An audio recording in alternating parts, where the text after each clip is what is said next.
মেঘাচ্ছন্ন থাকায় বেড়েছে শীতের তীব্রতা। এ নিয়ে আরো জানাতে আমাদের সাথে সাতক্ষীরা থেকে যুক্ত হচ্ছেন সহকর্মী আহসান রাজীব। রাজীব, নিম্নচাপের কারণে সাতক্ষীরায় বৃষ্টি হচ্ছে, শীতের তীব্রতা কেমন?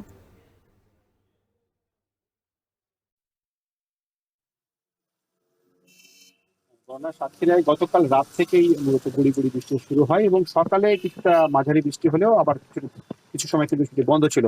আবারও দুপুরের পর থেকে সেই বৃষ্টিপাতটি কিন্তু শুরু হয়েছে, এখন মাঝারি বৃষ্টিপাত হচ্ছে।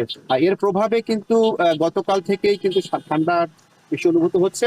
গতকাল রাতে এখানে সর্বনিম্ন তাপমাত্রা ছিল 16 ডিগ্রি সেলসিয়াস, সেটি আজকে দুপুরে এসে সেটি হয়েছে 22 ডিগ্রি, সর্বোচ্চ 22 ডিগ্রি সেলসিয়াস। আবহাওয়া অফিস বলছে যে এই তাপমাত্রা আগামী আরো 2-1 দিন একটু অব্যাহত থাকবে এবং আরো 2-1 দিন পরে তাপমাত্রা আরো কমতে পারে, অর্থাৎ শীতের পরিমাণ কিন্তু আরো বাড়বে। এছাড়া এখানকার যারা খেটে খাওয়া নিম্ন আয়ের মানুষ রয়েছেন তারা কিন্তু সকাল থেকে আমরা দেখেছি যে তারা রাস্তায় বেরোতে পারছেন না, এমনকি যারা ধান চালান এখানে যারা নিম্ন আয়ের খেটে খাওয়া মানুষ তারা কিন্তু সকাল থেকে কোনো কাজ করতে পারছে না, এমনকি তারা আমাদেরকে বলছেন। যদিও এখানকার এই আবহাওয়া পরিস্থিতি সকাল থেকে কিছুটা ভালো ছিল, কিন্তু তারপর পরে কিন্তু আবার দুপুরের পর থেকে কিন্তু এখানে বৃষ্টি শুরু হয়েছে।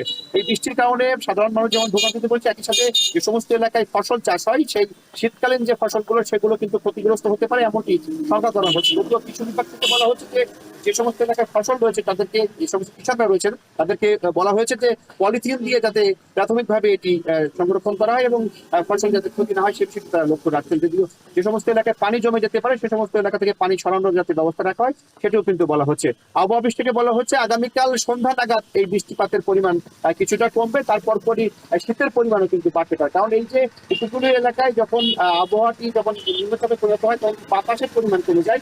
যখন এই বাতাসটি ভুলে যাবে, অর্থাৎ বাতাস যখন আবারও হবে তখন কিন্তু শীতের পরিমাণ কিন্তু বাড়বে। এখন অনেকটা গুমোট আবহাওয়া বিরাজ করছে এই এলাকায় এবং এই গুমোট আবহাওয়া যখন কেটে যাবে, যখন মেঘ কিছুটা কাটবে তখন কিন্তু শীতের পরিমাণও বাড়বে। এদিকে শীত নিবারণের জন্য প্রশাসনের তরফ থেকে নিম্ন আয়ের মানুষদেরকে যে কম্বলটি বিতরণ করা হয় অন্যান্য সময় সেটি কিন্তু এখনো করা হয়নি বলে আমরা জানতে পেরেছি। সব মিলিয়ে এই ছিল আমার কাছে সাতক্ষীরা থেকে আবহাওয়া পরিস্থিতির সবশেষ তথ্য।